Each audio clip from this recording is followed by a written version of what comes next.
Hello everyone, hello. I hope सब बहुत अच्छे होंगे और आई होप आपने टिश्यू का फर्स्ट सेशन या फर्स्ट पार्ट देख लिया होगा जिसमें हमने प्लांट टिश्यू के बारे में सारी डिस्कस की थी बातें। और आज का सेकंड सेशन ऑफ टिश्यू जहां पे हम बात करेंगे अबाउट एनिमल टिश्यू, कि एनिमल टिश्यू कितने टाइप्स के हैं और उनकी इन डिटेल स्ट्रक्चर की वो किस तरीके के मिनिमम सेल्स क्या हैं, सेल्स का नाम क्या है, उनका स्ट्रक्चर क्या है, उनका फंक्शन क्या है, ये सारी चीजें हम डिस्कस करेंगे रिगार्डिंग एनिमल टिश्यू। बट उससे पहले विल टॉक अबाउट हमारे कोर्सेज के बारे में जहां पे आप इन चीजों को इन डिटेल पढ़ पाएंगे और इनका फायदा कैसे उठा सकते हैं, क्योंकि यहाँ सिर्फ आप थ्योरी समझ रहे हैं, अपने आप को क्या कहते हैं ग्रेड नहीं कर पा रहे हैं कि क्या हमें समझ में आ रहा है, नहीं समझ में आ रहा है, या हम किस रैंक पे हैं। और अगर मिस कर गए तो आप देख लेंगे, दोबारा देख लेंगे ऑब्वियसली, क्योंकि यूट्यूब पे हमेशा पड़ा रहेगा, लेकिन डाउट नहीं सॉल्व होगा आपका। तो उनके लिए हमारे पास क्या है, बैचेस है, कोर्सेज हैं फॉर नीट एस्पिरेंट्स जो नीट की प्रिपरेशन करना चाहते हैं, जो 9th-10th के हैं उनके लिए भी है। तो अगर आप हमारी वेबसाइट विच इज klc.live पे जाएंगे तो आप जिस कोर्सेज या जिस भी बैच या जिस भी क्लास में है अकॉर्डिंगली आपको जो भी बैच चाहिए वो मिल जाएगा। तो फिलहाल हम बात करते हैं यहाँ पे नीट की। अगर कोई नीट 1 ईयर प्रोग्राम ज्वाइन करना चाहता है, 1 ईयर मतलब कि आपको नेक्स्ट ईयर नीट देना है और आपको 11-12 दोनों पढ़ना है, तो 1 ईयर प्रोग्राम भी है हमारे पास जिसका नाम है नीट स्प्रिंट, नाम से मिलेगा। और आपको इसमें क्या क्या फैसिलिटी मिलेगी, पहली चीज कि आपको सारा जो सिलेबस है, चाहे वो फिजिक्स का हो, चाहे केमिस्ट्री का हो, चाहे वो बायो का हो, सब चीज आपको according to the NEET pattern मिलेगा। मतलब क्वेश्चंस भी आपको नीट पैटर्न मिलेंगे और जो आपके सब्जेक्ट्स की थ्योरी है, जो कंटेंट है, जो करिकुलम है, वो भी according to the NEET syllabus. मतलब एक्स्ट्रा चैप्टर्स नहीं पढ़ा दिए जाएंगे क्योंकि उसमें टाइम वेस्ट बहुत होता है, एक्स्ट्रा बच्चा बहुत इन डिटेल पढ़ लेता है और क्वेश्चंस लिमिटेड कुछ इंपॉर्टेंट चैप्टर्स से आते हैं, तो उन सारे चैप्टर्स रखेंगे, इंपॉर्टेंट चैप्टर भी बताएंगे। और टेस्ट हर 15 डेज पे टेस्ट होगा। 15 डेज पे जो टेस्ट होगा उसका पैटर्न एग्जैक्टली एकदम नीट पैटर्न का होगा, जैसा होता है कि आपके 45 मार्क्स बॉटनी के, 45 जोलॉजी के, वैसे ही होगा। जितना पोर्शन आप कवर करेंगे, सपोजिंगली एक चैप्टर हम पढ़ाते हैं तो उस एक चैप्टर से 45 क्वेश्चन सारे के सारे जो प्रीवियस ईयर में आए हुए हैं सब आपको देते हैं, ताकि आपकी प्रैक्टिस होती रहे। प्रैक्टिस एक तो स्पीड की स्पीड बहुत जरूरत है, लिमिटेड टाइम होता है आपके पास एग्जाम की। दूसरी, उस चैप्टर, उस लिमिटेड कंटेंट से कितने फ्रेम हो चुके हुए हैं क्वेश्चन से, कितने हो मतलब फ्रेम कर सकते हैं हम, मतलब हर डायमेंशन से आप उसकी प्रैक्टिस कर सकते हैं। ठीक है। नेक्स्ट, लाइव क्लासेस रहती हैं। लाइव क्लासेस का फायदा ये होता है कि आपके माइंड में जो भी डाउट आया है वो ऑन द स्पॉट क्लियर हो जाएगा, आप हमसे बात कर सकते हैं, हमारे माइक असेसमेंट भी है, चैट के थ्रू बात कर सकते हैं, एवरीथिंग इज देयर। ठीक। और नहीं अगर लाइव क्लास अटेंड कर पा रहे हैं तो आप रिकॉर्डेड लेक्चर्स देख सकते हैं, आपको रिकॉर्डेड लेक्चर्स का भी एक्सेस रहेगा, स्टडी मटेरियल का भी एक्सेस रहेगा, स्टडी मटेरियल भी आपको दे दिया जाएगा। तो इतनी सारी फैसिलिटीज है 1 ईयर प्रोग्राम के लिए। और हेल्प के लिए तो we are always there, mentorship, guidanceship, सारी मतलब every kind of help we are giving. Curriculum से लेके पर्सनल लेवल तक सारी तरीके की हेल्प मिलेगी। ठीक है। तो 1 ईयर प्रोग्राम। फिर हमारा जो 2027 में देना चाहते हैं नीट, जो कि 11th में होंगे, अभी इस साल बच्चे 11th में गए होंगे, 11th पढ़ेंगे, 12th पढ़ेंगे और उसके बाद देंगे, है ना। 2 ईयर प्रोग्राम हमारे पास है नीट पिनाकल नाम का। उनके लिए भी सेम सारी फैसिलिटीज हैं कि आपको सारे सब्जेक्ट्स की थरो प्रिपरेशन होगी according to the NEET pattern.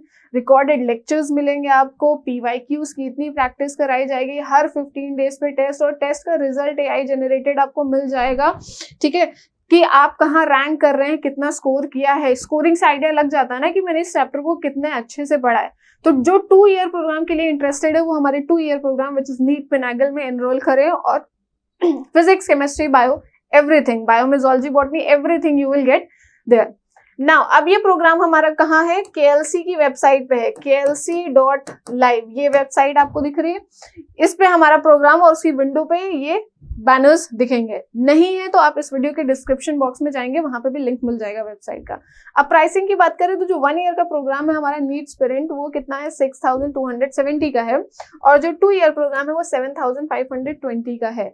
लेकिन अगर आप कूपन कोड अप्लाई करते हैं विच इज RAFAT50, RAFAT 50 का मतलब क्या है, 50% पूरा आपका ऑफ हो जाएगा।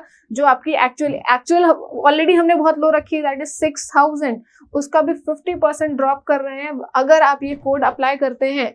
कोड क्या है, RAFAT50, और 50% डिस्काउंट होने के बाद कितना प्राइस हो जाएगा, 3145 for 1 year programme. Right.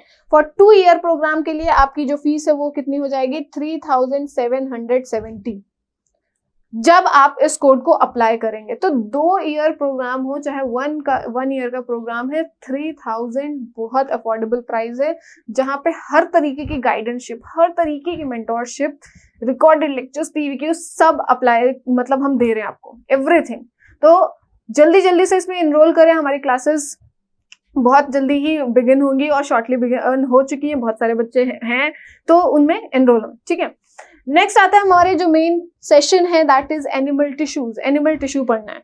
Tissue हम पहले ही पढ़ चुके हैं, प्लांट टिश्यू पढ़ा था और प्लांट टिश्यू में हमने पढ़ा था कि टिश्यू क्या है, बेसिकली ग्रुप ऑफ सेल्स है जो जिनका similar structure and similar function है। तो एनिमल में भी वही डेफिनेशन रहेगी, डेफिनेशन थोड़ी चेंज हो जाएगी। तो एनिमल में भी ग्रुप ऑफ सेल्स हैं जो एक फंक्शन, पर्टिकुलर फंक्शन परफॉर्म करते हैं। हमने प्लांट टिश्यू में बात की थी कि ये टिश्यू बनाने का मकसद क्या है, टिश्यू से डिवीजन ऑफ लेबर हो जाता है, स्पेशली मल्टी सेलुलर ऑर्गेनिज्म में।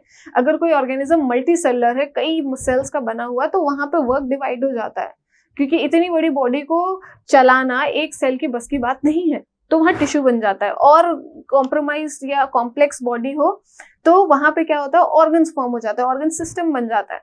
तो यहाँ पे भी जैसे प्लांट में था वैसे एनिमल में भी it is a group of cells which have similar kind and will perform similar function, ठीक है। तो animal tissue is a fundamental component of animal body referring to group of similar cells working together to perform specific function. अब कितने तरीके की types हम पढ़ेंगे animal tissue में, तो हम एनिमल टिश्यू में 4 टाइप्स ऑफ टिश्यू पढ़ेंगे। एनिमल टिश्यू में हम कितने टाइप्स की टिश्यूज पढ़ेंगे, 4 तरीके के पढ़ेंगे। सबसे पहला है एपिथेलियल, एपिथेलियल टिश्यू। दूसरा हम पढ़ेंगे मस्कुलर टिश्यू, ठीक है। तीसरा हम पढ़ेंगे connective tissue and last one हम पढ़ेंगे जो है वो है नर्वस टिश्यू। तो ये 4 टिश्यू हमें पढ़ने हैं इन एनिमल। प्लांट्स में हमने मेरिस्टेमेटिक, परमानेंट पढ़ा था, फिर मेरिस्टेमेटिक के टाइप्स पढ़े थे, फिर परमानेंट के टाइप्स पढ़े थे। तो यहाँ पे एनिमल में हमें ये 4 टिश्यू पढ़ने हैं, right.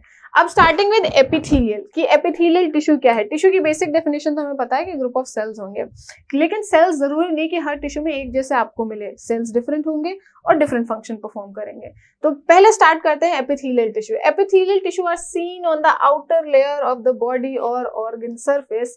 They perform the outer protective layer of most animals, ठीक है। एपिथेलियल टिश्यू आपको मिलेंगे कहां, पहला पॉइंट, फंक्शन क्या है इनका, दे गिव प्रोटेक्शन, प्रोटेक्शन देंगे, they give protection to the body, body को, एज वेल एज बॉडी के अंदर जो ऑर्गन्स हैं उनको, and internal organs, internal organs, ठीक है, इंटरनल ऑर्गन्स। तो they give protection to the body and internal organs. अब प्रोटेक्शन दे रहा है ना, तो उसको बाहर होना जरूरी है। किसी चीज को प्रोटेक्ट करना है तो बाहर से प्रोटेक्ट करेंगे, कोई फायदा ही नहीं है। जब बाहर से प्रोटेक्ट नहीं कर रहे हैं, वो चीज अंदर पेनिट्रेट करके डिस्ट्रॉय कर चुकी है, तो कोई फायदा नहीं है प्रोटेक्शन का। तो ये कहाँ प्रेजेंट होते हैं, they are present on the outermost covering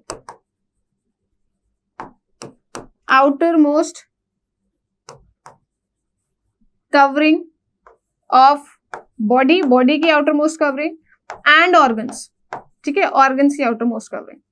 लेकिन अगर आपको पता हो कि कुछ कुछ ऑर्गन्स जो है वो अंदर से खोखले हैं, मतलब उनमें कैविटी है, जैसे कि हम बात करें स्टमक अंदर से खोखला है, उसमें खाना जाता है, उसमें डाइजेशन होता है। ये जो आपकी फूड पाइप है जिसे कहते हैं यूसोफेगस, ये अंदर से हॉलो है, पाइप जैसी, अंदर से खाली है। तो अंदर से भी तो कुछ प्रोटेक्शन चाहिए ना, तो वो भी ये देता है। Epithelial, it forms lining of the cavity. Cavity का मतलब है खाली जगह। जिन ऑर्गन्स में अंदर से खाली स्पेस है वहां से भी ये कवरिंग देते हैं। अब देखो कवरिंग, एक तो मैंने बाहर से कवरिंग लिखी है और दूसरी एक लाइनिंग लिखी है। दोनों का मतलब क्या है, अगर मान लीजिए ये आपका स्टमक है, दिस इज योर स्टमक,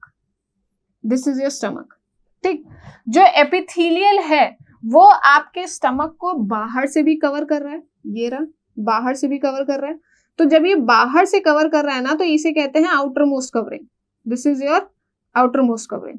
ठीक, जैसे एक बॉक्स को बाहर से गिफ्ट पैक करते हैं ना, तो बाहर से करते हैं ना, तो ये बस आउटर से कवरिंग की है हमने, आउटर कवरिंग। लेकिन जब हम उसको अंदर से कवरिंग करते हैं, अंदर, अंदर खाली जगह है ना, अंदर से जब हम इसको कवर कर रहे हैं फ्रॉम इनसाइड दिस, इसको कहते हैं लाइनिंग।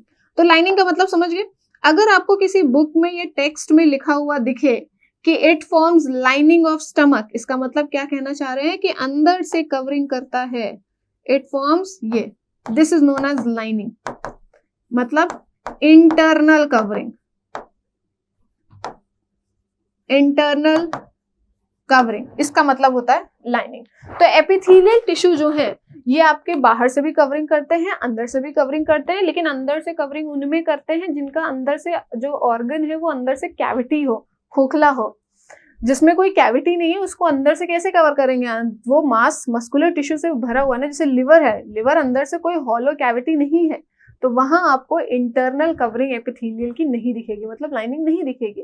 तो ये लाइनिंग वाला कॉन्सेप्ट आपको कहाँ दिखेगा? जहां कैविटी होगी, जो ऑर्गन्स अंदर से खोखले होंगे, जैसे स्मॉल इंटेस्टाइन अंदर से खोखला है, लार्ज इंटेस्टाइन है, फूड पाइप है, विंड की पाइप है, स्टमक है, फेलोपियन ट्यूब है, तो वहां इंटरनल कवरिंग भी दिखेगी जिसे हम लाइनिंग कहते हैं।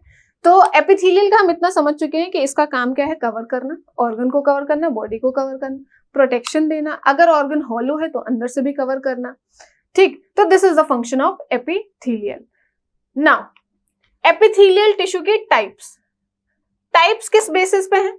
On the basis of cells, क्योंकि अलग अलग ऑर्गन में अलग अलग फंक्शन है। अगर आप बात करते हैं स्टमक में, तो स्टमक में क्या फंक्शन हो रहा है? डाइजेशन हो रहा है। बात करते हैं अगर आप स्मॉल इंटेस्टाइन में, तो वहां डाइजेशन एंड एब्जॉर्प्शन दोनों हो रहा है।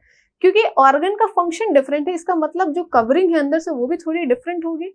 तो on the basis of cell, cell किस तरीके का है उनका, सेल का फंक्शन क्या है, epithelial tissue is of different types. Overall function उनका प्रोटेक्शन का है, लेकिन कहीं स्पेसिफिक जगहों पे जहां पे प्रोटेक्शन के अलावा भी दूसरा फंक्शन कर रहे हैं, तो वहां थोड़ी एपिथेलियल चेंज हो जाती है। तो epithelial tissue on the basis of shape, ठीक है, on the basis of shape, ठीक, वी हैव डिफरेंट टाइप्स, ठीक है, शेप्स के बेसिस पे अलग अलग है। टिश्यू है, टिश्यू की डेफिनेशन यही कहती है ग्रुप ऑफ सेल्स, तो ग्रुप ऑफ सेल्स है, लेकिन वो सेल का शेप अलग है, शेप अलग तो फंक्शन अलग, तो टिश्यू अलग, एपिथेलियल, राइट। तो पहला जो हमें पढ़ना है that is our squamous, that is what, it's squamous. ठीक, इसको पढ़ने से पहले यहाँ पे हम लिख लेते हैं on the basis of shape क्या क्या है हमारे पास। स्क्वैमस एपिथेलियल है, क्यूबॉइडल एपिथेलियल है, कॉलमिनर एपिथेलियल है, and last one is what, stratified. ठीक, इनमें से अगर थोड़ा सा चेंजेस कर देना तो हम सीलिएटेड और ग्लैंडुलर भी पढ़ेंगे, ठीक है, तो वो थोड़ी डिफरेंट है, वो अभी हम बात करेंगे। स्टार्टिंग विद स्क्वैमस, स्क्वैमस से स्टार्ट करते हैं कि स्क्वैमस का सेल कैसा होता है और स्क्वैमस कहाँ होता है। Squamous epithelial forms an external thin and flat layer of tissue, मतलब ये एपिथेलियम कैसा है, पतला है, चपटा है, फ्लैट है, राइट। सेल्स भी थिन है और सेल्स थिन होने की वजह से एपिथेलियल भी एकदम फ्लैट है, ठीक। They are semi-permeable and thus perfect for gaseous exchange. They are present in the lining of esophagus and mouth. पतले होने की वजह से, चपटे होने की वजह से ये बहुत अच्छा कहीं पे कोई भी एक्सचेंज प्रोसेस हो रहा हो वहां पे बहुत हेल्प करते हैं। एक्सचेंज होता है एक तो गैस का, लंग्स में जो आपके एयर गई है उसको ब्लड में जाना है, तो लंग्स से ब्लड के बीच में या ब्लड वेसल्स के बीच में जो एक्सचेंज होता है वहां पे जो एपिथेलियल है वो कौन सी है, स्क्वैमस है, ठीक। उसके बाद आपका फूड जो एक्सचेंज होता है, तो क्योंकि ये पतले होते हैं, चपटे होते हैं, कोई चीज बहुत मोटी होगी तो उसकी थिकनेस बढ़ जाएगी, तो एक्सचेंज करने में प्रॉब्लम होगी। कोई चीज पतली होगी, इतनी सी पतली सी मेम्ब्रेन, तो आसानी से उस मेम्ब्रेन को क्रॉस करके एक्सचेंज किया जा सकता है। तो they are very helpful in exchange. किसी भी चीज का एक्सचेंज हो रहा है, गैसेस का हो रहा हो, फूड का हो रहा हो, एनीवेयर, ठीक है, तो they are helpful in that case. अब इनके स्ट्रक्चर की बात करते हैं। स्ट्रक्चर ये रहा, this is your squamous epithelial. पहला पॉइंट क्या कहा गया है squamous epithelial? Cells are thin and flat, ठीक है, सेल्स थिन एंड फ्लैट है, तो हम सेल्स थिन एंड फ्लैट बना लेते हैं। एकदम चपटे चपटे सेल्स होते हैं ये, जैसे एक फ्लोर पर टाइल्स नहीं बिछा देते हैं, ठीक, और ये सेल्स एक लेयर में हो, एक प्लेन में हो, मतलब ऊपर नीचे ना हो, तो नीचे एक मेम्ब्रेन होती है which is known as basement membrane. नीचे क्या होती है? एक मेम्ब्रेन होती है जिसके ऊपर ये अरेंज होते हैं, जिसे हम कहते हैं बेसमेंट मेम्ब्रेन। और सेल्स की लेयर जो होती है वो सिंगल होती है, ऐसा नहीं कि एक और ऊपर चपटे हुए सेल्स की लेयर आपको मिलेगी, नहीं मिलेगी, ठीक है, तो सिंगल लेयर ऑफ सेल्स होती है। और नीचे flat membrane which is known as basement membrane. Second point क्या हो जाएगा? Single layer of cell, single layer of cell, ठीक, ये आपके सेल्स के न्यूक्लियस है। और ये क्या है? बेसमेंट मेम्ब्रेन, बेसमेंट मेम्ब्रेन, ठीक। फंक्शन क्या होगा? Exchange, protection, right. फंक्शन की बात करें,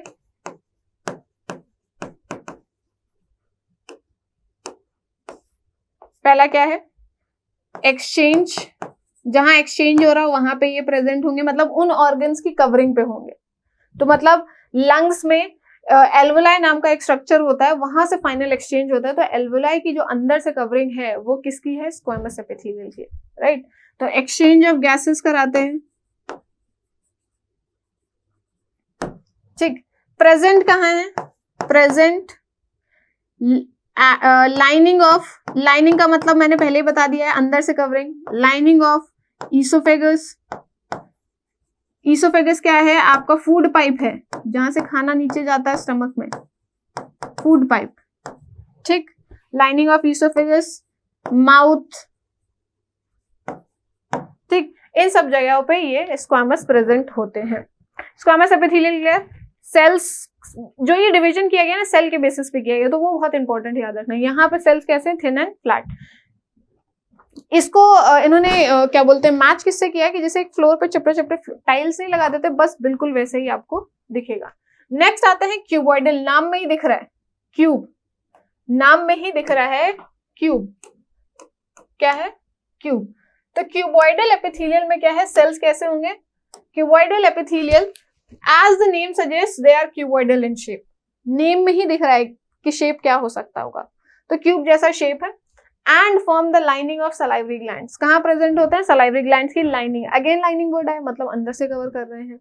and kidney tubules, they provide mechanical support, they also form glandular epithelium when they form glands. अब ये ग्लैंडुलर एपिथेलियम एक नया तरीके का एपिथेलियम आ गया, इसका तो मैंने वहां पे 4 जो लिखे थे वहां लिखा ही नहीं था। ये कैसे? ये मॉडिफाइड है। किसका मॉडिफिकेशन है? क्यूबॉइडल का मॉडिफिकेशन है, अभी विल डिस्कस। चलो अब आ जाते हैं, पहले बात करते हैं इनके स्ट्रक्चर के बारे में। सेल्स कैसे हैं? सेल्स आर क्यूबॉइडल, ठीक है, क्यूबॉइडल इन शेप है, राइट। सिंगल लेयर, सेल्स की सिंगल लेयर है, ठीक है। बेसमेंट मेम्ब्रेन है इनमें भी नीचे, देखो यहां इमेज देखो क्यूबॉइडल के, क्यूब जैसे थोड़े बड़े बड़े सेल्स हैं। बेसमेंट मेम्ब्रेन प्रेजेंट, ठीक है, बेसमेंट मेम्ब्रेन प्रेजेंट है। कहां प्रेजेंट है? Present at lining of kidney tubules. Kidney tubules क्या है? Kidney tubules, salivary glands, salivary glands वहां पे प्रेजेंट होते हैं। इनका फंक्शन क्या होता है? एब्जॉर्प्शन एंड सिक्रीशन का फंक्शन होता है मेनली, ठीक है। प्रोटेक्शन का थोड़ा कम होता है, एब्जॉर्प्शन एंड सिक्रीशन का फंक्शन ज्यादा होता है। they do absorption and secretion mainly इसलिए लिख दिया कि ज्यादातर, अदरवाइज कहीं कहीं पे आपको प्रोटेक्शन का फंक्शन देते हुए भी नजर आएंगे।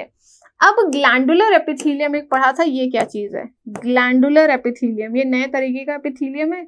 नहीं, इसी का मॉडिफाइड है एपिथेलियम। कैसे मॉडिफाइड है? कैसे मॉडिफाइड है? चलो पहले बनाते हैं हम क्यूबॉइडल एपिथेलियम। नीचे बेसमेंट मेम्ब्रेन बना दी, ठीक, ये बना दी। जो सेल्स हमारे क्यूबॉइड जैसे होंगे तो थोड़ा क्यूब जैसे सेल्स बना देते हैं, ये रहे।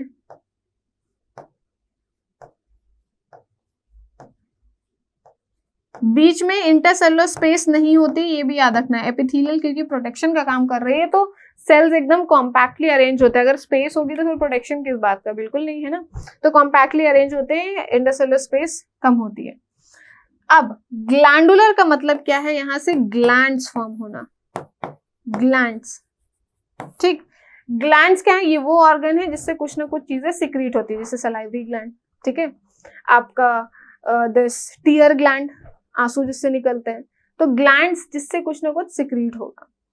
अगर आपकी यही क्यूबॉइडल, ये क्यूबॉइडल वाली एपिथेलियम फोल्ड हो जाए, मान लीजिए ये एक रस्सी है, ये एक ऐसे रस्सी है सेल्स की, और वो अंदर थोड़ा सा पोर्शन फोल्ड हो गया है, ये ऐसे स्ट्रेट जा रही थी, ऐसे ऐसे ऐसे, और 3-4 सेल्स अंदर ऐसे फोल्ड हो गए और फिर ऐसे हो गया। ये सेल्स है आपके क्यूबॉइडल, ये ऐसे फोल्ड हो गया, ठीक, ये फोल्ड हो गया, फोल्ड हो गया। तो ये फोल्ड होके इसने शेप कैसा ले लिया है? ग्लैंड्स का शेप ले लिया है, करेक्ट। तो ये इसने क्यूबॉइडल नहीं, cuboidal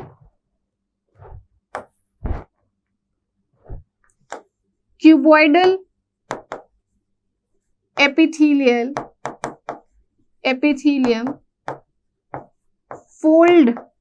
folded to form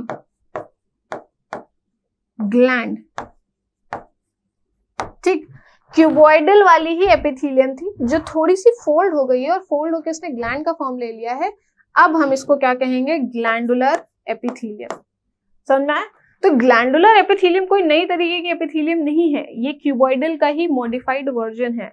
cuboidal अगर कहीं फोल्ड हो जाती है और ग्लैंड्स में अपने आप को बना लेती है तो फिर क्या काम हो जाएगा? वो फिर ग्लैंडुलर एपिथेलियम कहलाएगी। लेकिन हम सेल के बेसिस पे देखेंगे तो सेल के बेसिस पे वो क्यूब जैसे सेल्स है, तो क्यूबॉइडल एपिथेलियम है, ठीक। तो ये हो गया अबाउट ग्लैंडुलर एपिथेलियम, राइट। अब नेक्स्ट आते हैं कॉलमनर एपिथेलियल। नाम में ये कि सेल्स कैसे होंगे? कॉलम जैसे सेल्स होंगे। कैसे होंगे? Columns, like the tissue line the organ which help in absorption and secretion such as lining of intestine.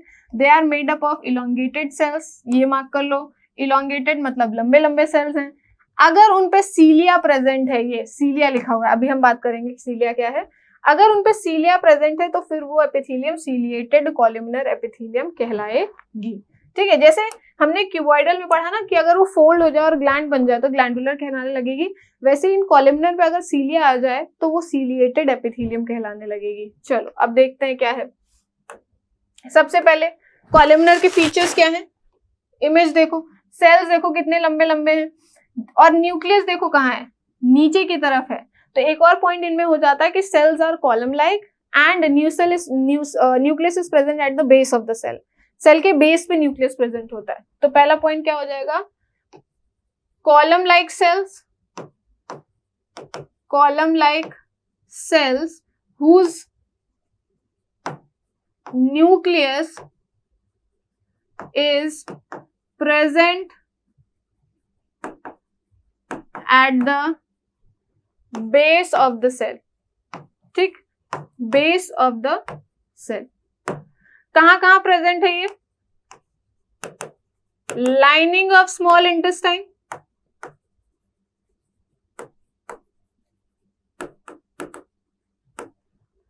Stomach, salivary gland. अब दिमाग में आएगा कि ग्लैंड तो क्यूबॉइडल बना रहा था, बेटा वो ग्लैंड बनाता है, ठीक है। यहाँ क्या है, लाइनिंग, अंदर से कवरिंग, सलाइवरी ग्लैंड। तो ये सारी जगहों पे आपको ये मिलेगा। अब सीलिएटेड क्या चीज है, ये नीचे दिख रहा है, ये नीचे वाला सीलिएटेड है। क्या डिफरेंस दिख रहा है दोनों में, क्या डिफरेंस दिख रहा है दोनों में, ये दिख रहा है डिफरेंस, ये कि इन सेल्स के ऊपर कुछ छोटे छोटे पतले पतले से हेयर लाइक स्ट्रक्चर्स हैं जो कि यहाँ पे नहीं है। यही डिफरेंस दिख रहा है ना, ये दिख रहा है ना। इन्हीं छोटे छोटे हेयर लाइक स्ट्रक्चर को कहते हैं सीलिया। इन्हें क्या कहते हैं, सीलिया कहते हैं। तो आपके कॉलमनर लाइक सेल्स पे अगर सीलिया आ जाए तो वो क्या है, सीलिएटेड कॉलमनर एपिथेलियम। क्या है, सीलिएटेड कॉलमनर एपिथेलियम। अब सीलिया क्या चीज है, सीलिया इज अ, यहां पे लिख देते हैं, cilia is a small hair like छोटे छोटे बाल जैसा स्ट्रक्चर होता है, hair like structure responsible for movement. कोई चीज मूव करानी है उसके लिए ये होता है, रिस्पॉन्सिबल फॉर मूवमेंट, मूव करानी है। जैसे आपकी रेस्पिरेटरी सिस्टम में जो एयर है आगे की तरफ मूव होके सेकेंड पार्ट में जाए, सेकेंड से थर्ड में जाए, तो अंदर से जो कवरिंग है वो किसकी है, सीलिएटेड कॉलमनर की है, उसमें सीलिया है। सीलिया कैसे मूव कराता है, ये ना, ये ऐसे हमेशा स्ट्रेट नहीं खड़े रहते हैं, मूवमेंट करते हैं। तो ये जब आगे को तरफ झुकते हैं ये सीलिया, तो जो भी एयर हो या जो भी चीज है, सब्सटेंस है, उसको आगे की तरफ पुश लेके चले जाते हैं, फिर पीछे आते हैं, फिर ऐसे ऐसे करते हैं, ठीक है। तो ये मूवमेंट कराते हैं मेनली। तो कॉलमनर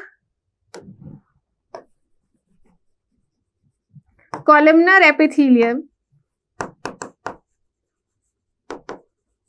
विच हैज सीलिया, जिसके पास सीलिया हो, और फंक्शन क्या होगा,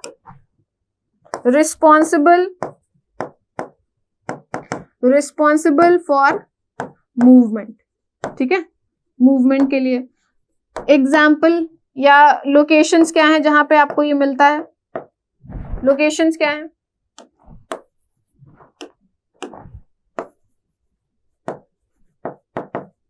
लोकेशन क्या है, lining of respiratory tract, lining of respiratory tract, ठीक, रेस्पिरेटरी ट्रैक्ट। दूसरा, lining of fallopian tube, fallopian tube female sex organ system का पार्ट है, लाइनिंग ऑफ फेलोपियन ट्यूब, ठीक है, लाइनिंग ऑफ फेलोपियन ट्यूब। तो ये वहां पे पाए जाते हैं। फेलोपियन ट्यूब में किसको मूव कराना होता है, जो एग सेल्स प्रोड्यूस होते हैं ओवरी से, उनको यूट्रस की तरफ ले जाने के लिए, मूव कराने के लिए, क्योंकि वो नॉन मोटाइल गैमेट्स हैं, तो वहां पे अंदर कवरिंग इसकी होती है, क्योंकि सीलिया मूवमेंट के लिए रिस्पॉन्सिबल होता है, मूवमेंट यहाँ करानी होती है। नेक्स्ट आते हैं स्ट्रेटिफाइड स्क्वैमस एपिथेलियम। स्क्वैमस को तो हम पहले भी पढ़ चुके हैं, इसको तो पहले ही पढ़ चुके हैं, जहां पे पतले से चपटे से सेल्स हो। स्ट्रेटिफाइड का मतलब क्या है, stratified means many layers, many layers। हमने वहां पे पढ़ा था नॉर्मल स्क्वैमस एपिथेलियम में कि चपटे से सेल्स होंगे, थिन एंड फ्लैट होंगे, लेकिन सिंगल लेयर होगी। जब एक से ज्यादा लेयर हो जाए, 2-3 लेयर हो जाए उन थिन फ्लैट सेल्स की, तो उसे हम कहते हैं स्ट्रेटिफाइड स्क्वैमस एपिथेलियम। स्क्वैमस क्यों कह रहे हैं, क्योंकि सेल्स हमारा वैसा है स्क्वैमस जैसा, थिन एंड फ्लैट, और स्ट्रेटिफाइड वर्ड उसके आगे जोड़ दिया जाता है जब उनकी सेल्स की लेयर एक से ज्यादा हो। मान लीजिए कॉलमनर की बात कर लेते हैं, कॉलमनर की एक से ज्यादा होगी तो स्ट्रेटिफाइड कॉलमनर कहेंगे, ठीक है। क्यूबॉइडल है तो स्ट्रेटिफाइड क्यूबॉइडल कहेंगे। तो वैसे ही यहाँ स्ट्रेटिफाइड स्क्वैमस है। This kind of tissue is formed when multiple layers of squamous epithelium are arranged, multiple layers, ठीक है। इसका बेस्ट एग्जांपल क्या है, स्किन। स्किन के डायग्राम को अगर देखेंगे, ये स्किन के डायग्राम को अगर देखेंगे तो कई सारी लेयर्स ऑफ सेल्स होते हैं। तो स्किन क्या है, stratified squamous, this is what skin, ठीक। नेक्स्ट आते हैं मस्कुलर टिश्यू। मस्कुलर टिश्यू क्या है, अगेन टिश्यू वर्ड है तो ग्रुप ऑफ सेल्स होंगे, लेकिन ये ग्रुप ऑफ सेल्स प्रोटेक्शन के हेल्प नहीं कर रहे हैं, प्रोटेक्शन में कोई कंट्रीब्यूशन नहीं कर रहे, वो एपिथेलियल कर रहा है, बाहर से अंदर से जो भी है, ठीक है। They are going to form the muscles of your body, आपकी बॉडी के मसल्स बनाएंगे। मसल्स बॉडी स्ट्रेंथ आती है, वेट गेन होता है ना। और उससे ज्यादा इंपॉर्टेंट चीज की मूवमेंट होता है। Muscles are responsible for movement. आप अगर चल पा रहे हैं, ऐसे बैठ पा रहे हैं, हाथ खड़ा कर पा रहे हैं, हैंड बेंड कर पा रहे हैं, लेग बेंड कर पा रहे हैं, फ्लेक्स कर पा रहे हैं, ये सारे तरीके के मूवमेंट के लिए रिस्पॉन्सिबल कौन है? Muscular tissue. ठीक है, अब ये सेल्स का नाम क्या है? जैसे हमने एपिथेलियल में सेल्स के नाम जाने, स्क्वैमस, कोलुमनर की बॉर्डर, वैसे मसल्स को बनाने वाले सेल्स को क्या कहते हैं? मसल्स को बनाने वाले सेल्स को हम मसल सेल कहते हैं। लेकिन उसका अगर आप शेप देखेंगे ना तो वो एक फाइबर, लंबे लंबे सेल्स होते हैं, तो इसीलिए उनको मसल फाइबर कहते हैं। ठीक है, तो these tissue make up muscles, muscles बनाते हैं। ठीक, which are responsible for almost all the movement, ये भी बता दिया, मूवमेंट होता है इससे, that take place in the body. ठीक है, next point, they are made up of, they are made up of muscle fiber या फिर सेल। मसल सेल भी कहते हैं, muscle fibre, mainly muscle fibre word use होता है क्योंकि इनका स्ट्रक्चर वैसा है। ये रहा इमेज मसल फाइबर के। 3 अलग अलग इमेज आपको देखने को मिल रही होगी, 3 डिफरेंट टाइप्स। एक स्केलेटल मसल लिखा हुआ दिख रहा है, इसकी इमेज अलग है। स्मूथ मसल लिखा हुआ दिख रहा है, इसकी इमेज अलग है। और एक कार्डियक मसल जिसकी इमेज अलग है। तो क्योंकि मसल फाइबर 3 वैरायटी के हैं, तो उसकी वजह से 3 वैरायटी के हमारे बॉडी में मसल पाए जाते हैं। तो हम 3 टाइप्स ऑफ मसल्स पढ़ेंगे। ठीक है, उससे पहले अगेन आई वुड से कि इफ यू आर इंटरेस्टेड और आपको हमारी टीचिंग में मजा आ रहा है और आपको इस वे से पढ़ना अच्छा लग रहा है कि बहुत अच्छे से एक्सप्लेनेशन हो रहा है, तो हमारे नीट बैचेस को ज्वाइन करिए। अगर 9th-10th का कोई बच्चा है तो उनके लिए भी बैचेस हैं, सिर्फ ऐसी बात नहीं है। तो नीट बैचेस को ज्वाइन करिए। NEET batch first year programme भी है जो नेक्स्ट ईयर देंगे 2026, और 2 ईयर प्रोग्राम भी है जो 2027 के लिए प्रिपेयर करें, मतलब अभी आप 11th में होंगे। ठीक है, तो उन बैचेस को एनरोल करिए। अब इस बैचेस से फायदा क्या होगा? इन बैचेस से फायदा ये होगा कि आपको सारे कोर्सेज की पूरी क्या बोलते हैं, सारे चैप्टर्स इन डिटेल पढ़ाए जाएंगे। हर 15 दिन पे टेस्ट होंगे, लाइव क्लासेस होंगी जिसमें आपके सारे doubts on the spot clear होंगे। रिकॉर्डेड क्लासेस भी मिल जाएंगे आपको कि अगर आप लाइव क्लास नहीं भी देख पाते हो, कभी कहीं फंक्शन में चले गए, तो वो रिकॉर्डेड क्लासेस देख सकते हैं, अपना कवर अप कर सकते हैं। ठीक, साथ में स्टडी मटेरियल भी मिलेगा। स्टडी मटेरियल मतलब नोट्स। ठीक, वो इंपॉर्टेंट होते हैं, बिना नोट्स के बच्चे पढ़ेंगे कैसे?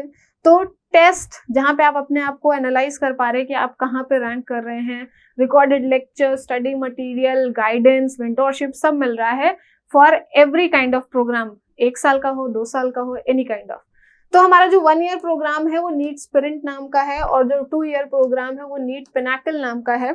अब ये प्रोग्राम हमारा कहाँ मिलेगा? klc.live वेबसाइट पे मिलेगा, और नहीं मिलती ये वेबसाइट तो आपको हमारी वीडियो के डिस्क्रिप्शन बॉक्स में लिंक भी मिल जाएगा।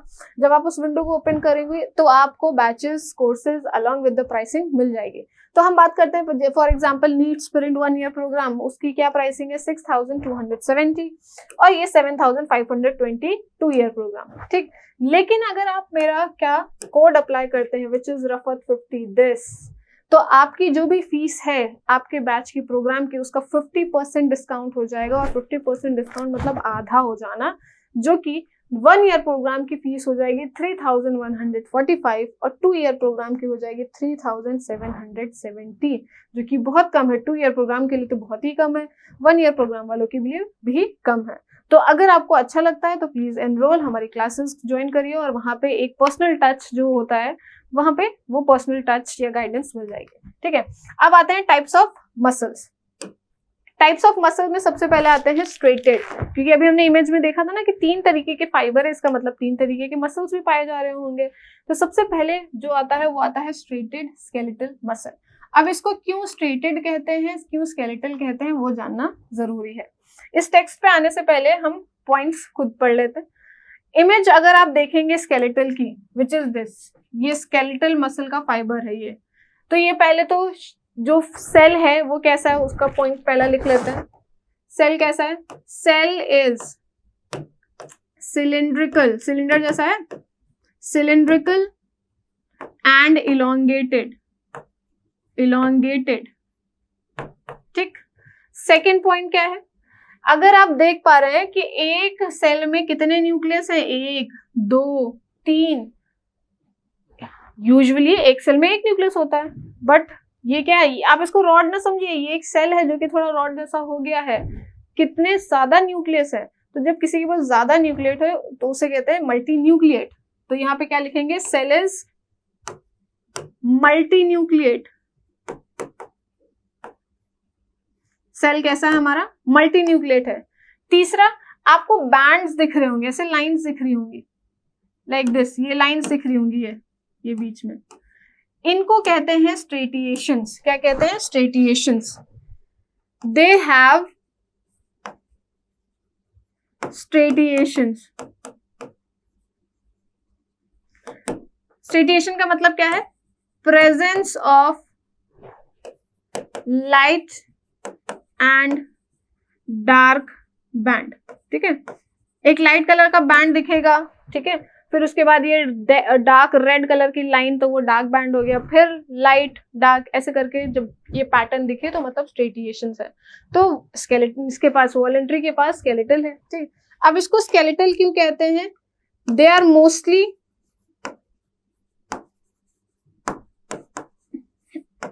अटैच्ड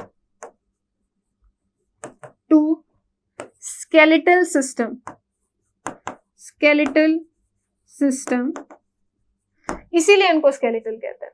स्ट्रेटेड क्यों कहा, क्योंकि स्ट्रेटिएशंस है। स्केलेटल क्यों कहा, क्योंकि स्केलेटन सिस्टम से अटैच है। स्केलेटन सिस्टम मतलब आपकी हड्डियों से, तो आपके हाथ में हड्डियां हैं, इन हड्डियों से जुड़ी हुई जो मसल्स हैं, इसका मतलब वो कौन सी मसल्स में आती है, स्केलेटल या स्ट्रेटेड में आती है। आपके पैर में हड्डियां हैं, उन हड्डियों से जुड़ी हुई मसल्स किसमें आती है, स्ट्रेटेड और स्केलेटल मसल में आती है, राइट, इसीलिए इसको स्केलेटल मसल कहते हैं।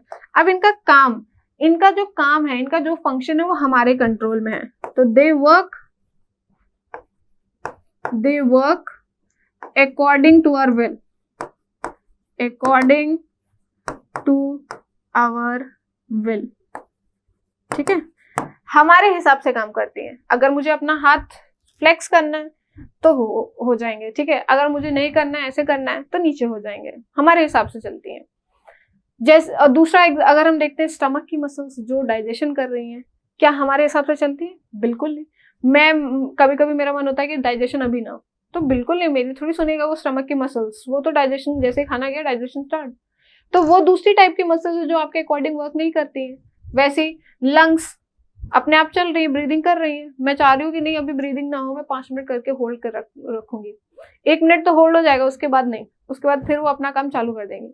तो ये वो मसल्स हैं जो आपके अकॉर्डिंग टू विल वर्क करती हैं।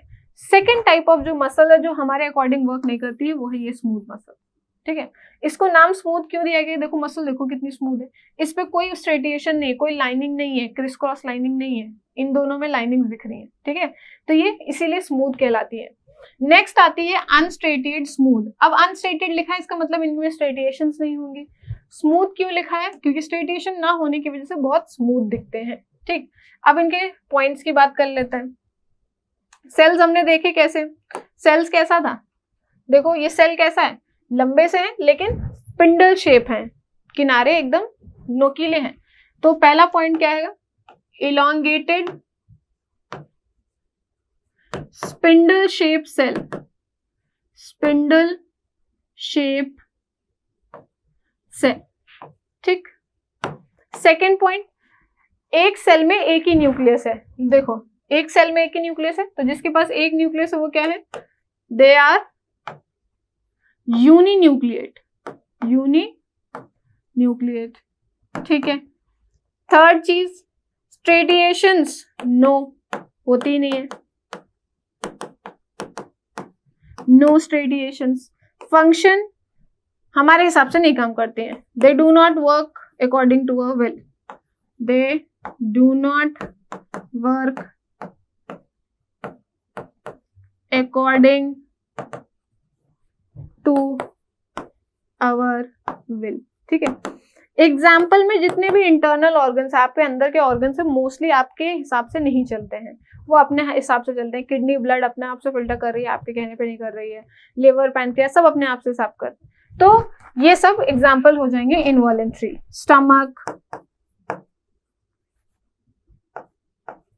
Intestine etcetera. ठीक, तो ये हो गया हमारी second type of muscle. Third type है कार्डियक मसल। पहला मेन पॉइंट इसका only present in heart, only present in heart. ये मसल सिर्फ और सिर्फ आपको हार्ट में मिलेगी, सिर्फ, ना पैर, हाथ, किडनी, लिवर, कुछ नहीं, ओनली हार्ट, ओनली हार्ट। ठीक है, तो अब आ जाते हैं ये सिर्फ हार्ट में ये मसल दिखती है। अब इसके पॉइंट्स देख लेते हैं, ये मसल दिखती कैसी है। सबसे पहले ये लगभग स्ट्रेटेड जैसी दिखती है, सिलिंड्रिकल, सिलिंड्रिकल, ठीक, एंड इलॉन्गेटेड। ठीक है, नेक्स्ट पॉइंट, जैसे वहां पढ़ा था कि मल्टी न्यूक्लिएट था, यहाँ पे एक सेल में एक ही न्यूक्लियस होगा, एक फाइबर में एक ही, तो ये यूनी न्यूक्लिएट है, यूनी न्यूक्लिएट है। ठीक, तीसरा ब्रांच्ड है, ये ब्रांच मतलब इनकी शाखाएं निकल रही हैं, इनका एक फाइबर स्ट्रेट नहीं है, ये ऐसा फाइबर है, ये फिर ब्रांच कर जाता है, ये ब्रांचिंग है, तो ये ब्रांच्ड है। ठीक, next, only in heart, only in heart, सिर्फ हार्ट में। स्ट्रेटिएशंस वेरी लाइट, स्ट्रेटिएशंस वेरी लाइट, सबसे ज्यादा अमाउंट ऑफ स्ट्रेटिएशंस किसमें होती हैं, आपकी स्केलेटल मसल में होती है, यहाँ पे बहुत कम। ठीक, और वॉलेंट्री है कि इनवॉलेंट्री है, इनवॉलेंट्री, इनवॉलेंट्री का मतलब है वॉलेंट्री जो हमारे हिसाब से काम करे, इनवॉलेंट्री जो हमारे हिसाब से ना करे। तो हार्ट तो कभी हमारे हिसाब से नहीं करता है, हार्ट अपने आप काम कर रहा है। ठीक है, तो ये क्या है, इनवॉलेंट्री मसल्स, इनवॉलेंट्री मसल।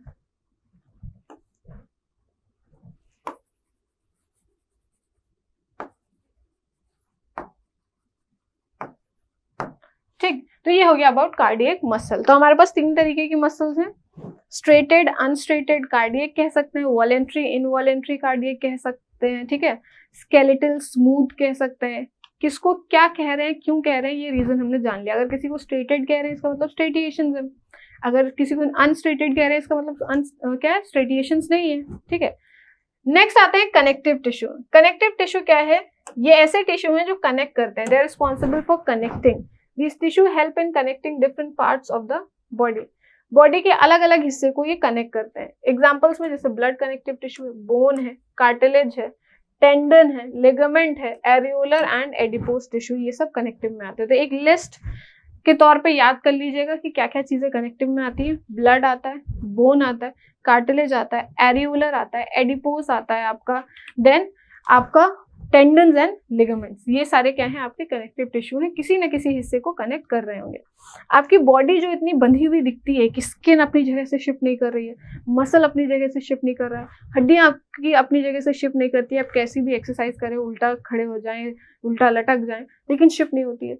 क्यों? क्योंकि हर चीज आपस में लिंक्ड अप है, स्टिक्ड है, कनेक्टेड है, और वो कनेक्शन का काम कौन कर रहा है, कनेक्टिव टिश्यू कर रहा है। ठीक, ये रहा different types of connective tissue जो अलग अलग लोकेशंस पे पाए जाते हैं। ये बोन, हड्डियां, ठीक है, कार्टिलेज, दोनों बोन्स के बीच में होती है। Blood as a connective tissue, blood को क्यों कनेक्टिव टिश्यू कह रहे हैं, इसलिए कहते हैं क्योंकि ब्लड फ्लो करके अलग अलग बॉडी पार्ट्स में जाता है और अलग अलग बॉडी पार्ट्स के जो भी केमिकल्स हैं, फूड है, उनको कन्वे करता है। तो एक तरीके से कन्वे कर रहा है, कनेक्ट कर रहा है, बात करने में हेल्प करता है, तो वो कनेक्टिव टिश्यू है। एडिपोज टिश्यू, ठीक है, ये आपका एरियोलर टिश्यू।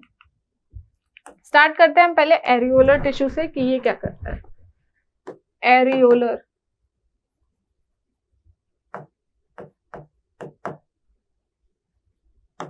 ठीक, एरियोलर आपका कनेक्ट करता है स्किन विद मसल, कनेक्ट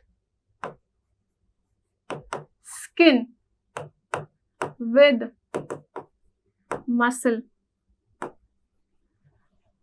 आपकी स्किन है, ये है, आप जब इसको खींचते हैं तो ये एक लिमिट के बाद नहीं खींचेगी। क्यों? क्योंकि वो नीचे वाली लेयर से कनेक्टेड है, मसल से कनेक्टेड है, और कनेक्ट करने वाला बीच में कौन है, एरियोलर है। अगर ये आपकी क्या है, ये आपकी स्किन है, दिस इज योर स्किन, और ये आपका नीचे क्या है, मसल है, तो इनके बीच में प्रेजेंट है आपका एरियोलर टिश्यू जो कनेक्ट कर रहा है दोनों को। आप ग्रीन वाले कलर को खींचेंगे तो नीचे से येलो वाला कलर भी खींचेगा, क्योंकि बीच में एक कनेक्शन है। This is areolar tissue. ठीक, एरियोलर टिश्यू। इनको पैकेजिंग टिश्यू भी कहते हैं। क्या कहते हैं? Packaging tissue. Packaging tissue. Packaging tissue क्यों कहते हैं? क्योंकि आपके स्किन मसल्स प्रॉपर्ली अटैच्ड है, पैकेज है, इधर उधर कहीं नहीं जा रही है, मतलब एक फ्रेमवर्क दे रखा है बॉडी को। दूसरी चीज, जो इंटरनल ऑर्गन्स है, बॉडी के अंदर के जो ऑर्गन्स हैं, उन ऑर्गन्स के बीच में भी ये प्रेजेंट होते हैं। आपका जैसे ये लिवर है, दिस इज योर लिवर, ठीक है। फिर यहाँ पे आपका क्या है? स्टमक है। तो ये अपनी जगह से हिले ना। आप देखा है ना जिमनास्ट को, एक्सरसाइज करते हैं लोग तो उल्टा खड़े हो जाते हैं। अगर उल्टा कोई इंसान खड़ा हो जाता है तो अगर गैप होगा तो आपका लिवर शिफ्ट होके इधर आ जाएगा, कभी स्टमक शिफ्ट होके इधर चला जाएगा, इंटेस्टाइन पता नहीं कहाँ चला जाएगा। तो हर चीज फिर भी अपनी जगह पे रहती। क्यों? क्योंकि इनके बीच में पैकेजिंग मटेरियल के तौर पे कौन प्रेजेंट है? Which is areolar tissue. तो जगह बीच में खाली नहीं होती है, जगह भरी हुई है एरियोलर टिश्यू से, और उसने अंदर के ऑर्गन्स को पैक करके रखा हुआ, अपनी जगह पे रखा हुआ, इसीलिए इसको पैकेजिंग टिश्यू भी कहते हैं। समझ में आ गया एरियोलर। नेक्स्ट आते हैं adipose tissue. Adipose tissue, adipose tissue, इसको फैट टिश्यू भी कहते हैं क्योंकि ये फैट स्टोर करता है। This is fat tissue also. कहाँ प्रेजेंट होता है? प्रेजेंट बिलो स्किन, स्किन के नीचे ये भी होता है, ठीक। अराउंड किडनी, किडनी के अराउंड होता है, आई बॉल एक्सेट्रा, ठीक। फैट टिश्यू क्यों कहते हैं? इसके पास स्पेशल सेल्स होते हैं, स्पेशल सेल्स कॉल्ड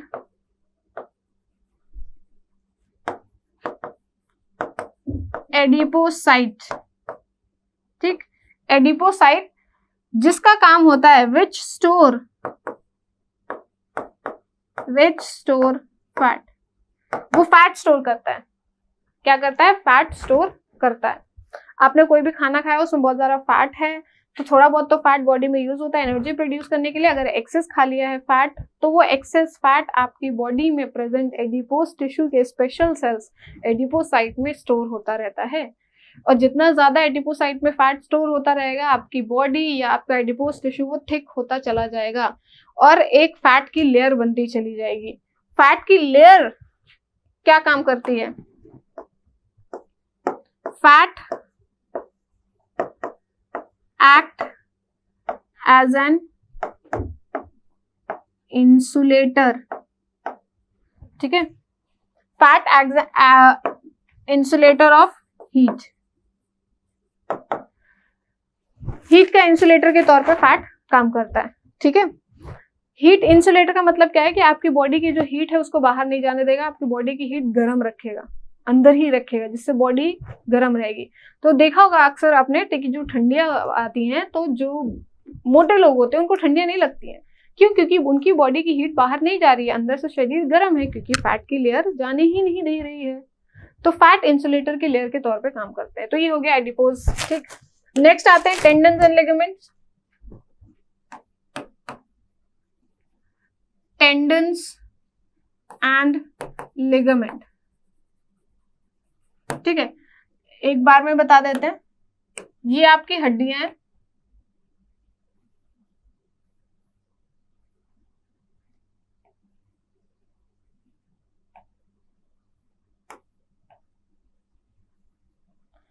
दो हड्डियों को जो जोड़ रहा है, ये दो हड्डियां आपस में जो जुड़ी हुई हैं, आपकी ये रिस्ट बोन और आर्म बोन यहां से जुड़ी हुई है ना। तो जो चीजें हड्डियों को जोड़ रहा है, कनेक्शन कर रहा है ना, तो वो कनेक्टिव टिश्यू में तो पढ़ेंगे हम उसको, उसे कहते हैं लिगामेंट। क्या कहते हैं? लिगामेंट। लिगामेंट का काम क्या है? कनेक्ट बोन टू बोन, ठीक। और जो आपकी मसल्स को जोड़ रहा है, यहाँ पे मसल बना देते हैं, ये मान लीजिए मसल है जो हड्डियों से जुड़ी हुई है, दिस इज योर मसल जो हड्डियों से जुड़ी हुई है,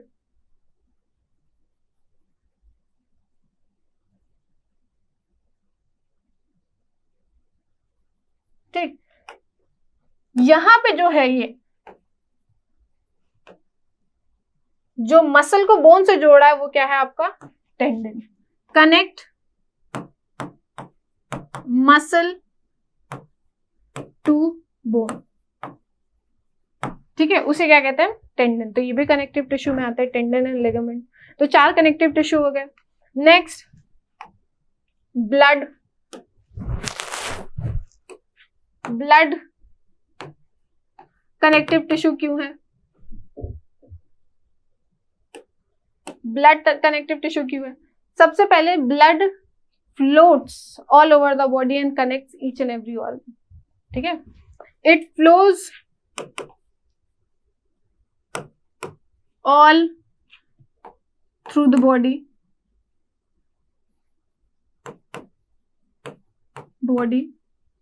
and connect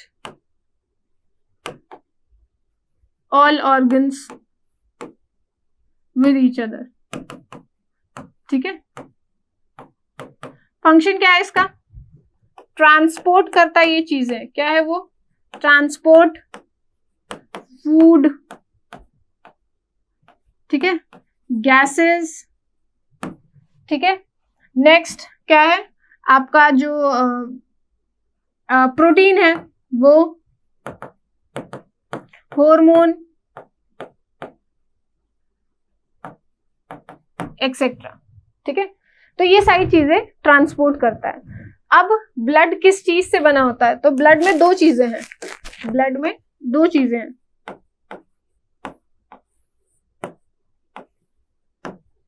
एक तो लिक्विड पार्ट है और दूसरा सेल्यूलर पार्ट है। लिक्विड पार्ट वाले को हम कहते हैं प्लाज्मा। क्या कहते हैं? प्लाज्मा। और सेल्यूलर पार्ट वाले में हमारे पास है आरबीसी, हमारे पास है डब्ल्यूबीसी और तीसरा है हमारे पास प्लेटलेट।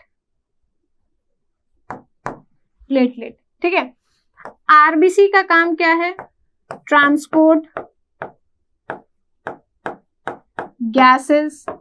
आप सबको पता है 2 ही गैस बॉडी में आती है, कार्बन डाइऑक्साइड और ऑक्सीजन, लिखने की जरूरत नहीं है, ठीक। डब्ल्यूबीसी का क्या काम है?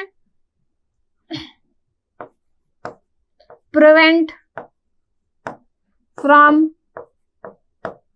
पैथोजन। पैथोजन उन्हें कहते हैं जो जर्म्स हमें बीमार कर सकते हैं, उनसे बचाते हैं ये डब्ल्यूबीसी। बेसिकली इम्यून सिस्टम हमें देते हैं। प्लेटलेट्स का क्या काम है? Blood clotting. Blood clotting. अगर कहीं हमारा हाथ कट जाता है तो देखा है कि खून अपने आप रुक भी जाता है, उसे कहते हैं ब्लड क्लॉटिंग। और ब्लड क्लॉटिंग किसकी वजह से होती है? प्लेटलेट्स की वजह से। तो ये हो गया blood. Not talking about bone. Bone and cartilage,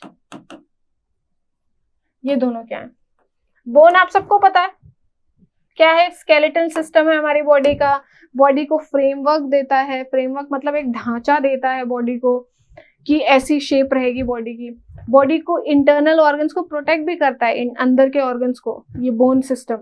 जैसे कि आपका ब्रेन जो है किससे प्रोटेक्टेड है? स्कल से प्रोटेक्टेड है। आपका लंग्स और हार्ट किससे प्रोटेक्टेड है? ऊपर एक केज है जिसे कहते हैं रिब केज। आपके पीछे रीढ़ की हड्डी जो है उसके अंदर क्या प्रोटेक्टेड है? स्पाइनल कॉर्ड प्रोटेक्टेड है। तो प्रोटेक्शन में भी हेल्प देता है, ठीक। तो बोन का क्या हो गया? Framework to the body and protection to internal organ, ठीक है। अंदर के जो ऑर्गन्स है उनको प्रोटेक्शन भी देता है। सेकेंड आ जाता है कार्टिलेज। क्या है? कार्टिलेज इज प्लायबल या फिर सॉफ्ट कह सकते हैं। It is soft and pliable. Present कहां होता है? बोन्स के बीच में होता है। Present between bones to give smooth surface. ठीक, अगर कहीं पे हड्डियां हैं, दो हड्डियां जुड़ रही हैं, तो दोनों हड्डियों के सरफेस पे प्रेजेंट होता है, ताकि जब बेंडिंग हो, मूवमेंट हो, तो दोनों हड्डियां रब ना हो, फ्रिक्शन ना हो, ठीक है, वो एक स्मूथ सरफेस देता है। और कहीं कहीं पे बोन्स ना हो, वो आपको ऑर्गन या पार्ट सॉफ्ट चाहिए, तो वहां पे बोन की जगह उसका दूसरा वर्जन जो कि थोड़ा सा सॉफ्ट एंड प्लायबल है, वो होता है कार्टिलेज। जैसे कि टिप ऑफ योर नोज, आप इसको क्या कर सकते हैं, बेंड कर सकते हैं। क्यों? क्योंकि ये कार्टिलेज की बनी हुई, बोन की होती है, तो आप हिला भी ना पाते। ईयर का ये जो लोब है, ईयर पिन है, इसको मोड़ सकते हैं, टीचर मोड़ता है ना, पूरा मुड़ जाता है। क्यों? क्योंकि कार्टिलेज है, cartilage is soft and pliable. Pliable मतलब जो फोल्ड हो सके, मुड़ सके। बोन कैसा है? हार्ड एंड नॉन प्लायबल, ठीक है। ऐसी रीढ़ की हड्डी जो आपकी है, छोटी छोटी बोन से बनी हुई है, वर्टिब्रे, हर वर्टिब्रे के बीच में कार्टिलेज है, ठीक है, एक फ्लेक्सिबिलिटी टाइप प्रोवाइड करता है। अब बोन्स एक टिश्यू है, तो बोन सेल से बना होगा, क्योंकि हर tissue is a group of cell से ही, तभी तो नाम उसको टिश्यू देते हैं। तो बोन के सेल्स को क्या कहते हैं? Osteocyte, osteocyte. और कार्टिलेज के सेल को क्या कहते हैं? कॉन्ड्रोसाइट, कॉन्ड्रोसाइट, ठीक है। बोन के सेल को ऑस्टियोसाइट और कार्टिलेज के सेल को कॉन्ड्रोसाइट, ठीक है। तो ये क्या है? About connective tissue, different types of connective tissue हमने पढ़ लिया, कौन कहाँ पे प्रेजेंट है, कैसे कनेक्ट कर रहा है, उसका फंक्शन क्या है, we have done all that. Now last जो हमें एनिमल का पढ़ना है, दैट इज नर्वस टिश्यू। क्या है? Nervous tissue. नर्वस टिश्यू क्या करता है आपकी बॉडी में? आपको बहुत सारी चीजें पता चल जाती है, बिना देखे आप महसूस कर सकते हैं, जिसे कहते हैं कॉन्शियसनेस। आप होश में रहते हैं और आपको सब पता चलता है कि आपके आसपास क्या हो रहा है। कोई चिल्ला रहा है तो पता चल जाएगा, आप मुड़ के देख भी नहीं रहे, लेकिन फिर भी पता चल जाएगा कि उसकी आवाज से पता चल जाएगा कि कौन है, ठीक है। कोई गाना गा रहा है, ठीक है, किसी के यहाँ बहुत अच्छा खाना बन रहा है, तो पता चल जाएगा कि हाँ भाई किसी के यहाँ कुछ अच्छा बन रहा है। किसी ने दरवाजा खोला है, आप रूम में, तुरंत पता चल जाएगा किसी ने दरवाजा खोला है। तो ये जो कॉन्शियसनेस बिहेवियर है या कॉन्शियसनेस नेचर है, ये कैसे पता चलता है? Because of this nervous tissue. ये नर्वस टिश्यू की वजह से पता चलता है। नर्वस टिश्यू जो होता है वो आपको बताता है कि आपके आसपास क्या हो रहा है, कुछ भी हो रहा। और जब आपको पता चल जाता है कि आपके आसपास क्या हो रहा है, अकॉर्डिंगली फिर आप रिस्पॉन्ड करते हैं, अकॉर्डिंगली आप फिर बिहेव करते हैं।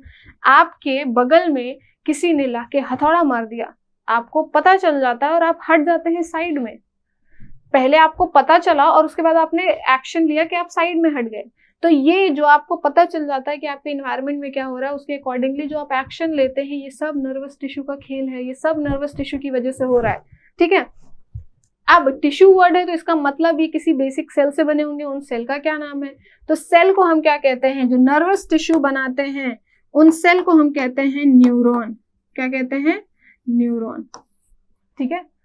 तो tissue is a group of cell, but this tissue is made up of what kind of cell? Neuron.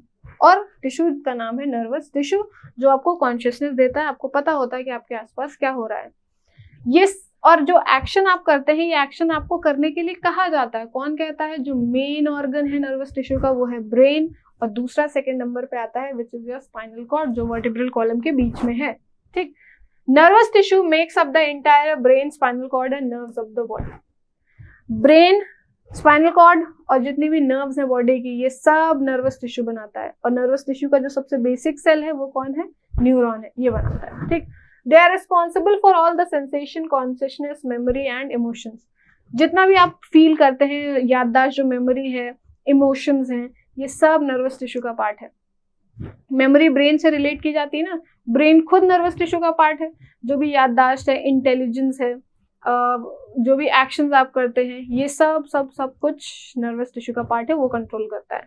जैसे आपके साइड में किसी ने हथौड़ा मारा, आप साइड हुए, तो ये तो आपके नर्वस टिश्यू ब्रेन ने कहा, तब आपने ये एक्शन लिया। तो everything is done by the action and क्या बोलते हैं, मैसेज ऑफ नर्वस टिश्यू, ठीक। अब जो न्यूरॉन मैंने बोला था, जो नर्वस टिश्यू बना रहा है, ये है एक न्यूरॉन का structure. This is the structure of neuron. Neuron का स्ट्रक्चर कैसा है? न्यूरॉन का स्ट्रक्चर कैसा है? elongated and branched, elongated and branched। शाखाएं निकली हुई से दिख रही है ना, ये दिख रही है शाखाएं निकली हुई से, ये इलॉन्गेटेड एंड ब्रांच। ठीक, इसका स्ट्रक्चर अगर हम देखें और उसके पार्ट्स को लेबल करें, जो कि ऑलरेडी मैंने ये स्ट्रक्चर, लेबल और पार्ट्स वगैरह सारी चीजें बताई हैं केएलसी के यूट्यूब चैनल पे। मैंने एक शॉर्ट बनाया है फॉर न्यूरॉन, आप वहां जाके देख सकते हैं। ठीक,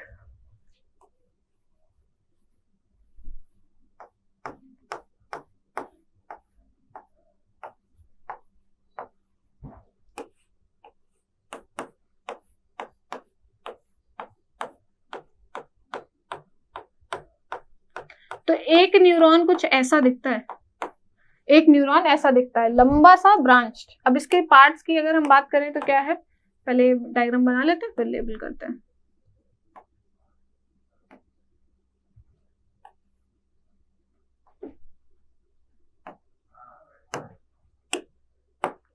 ये क्या है, डेंड्राइट।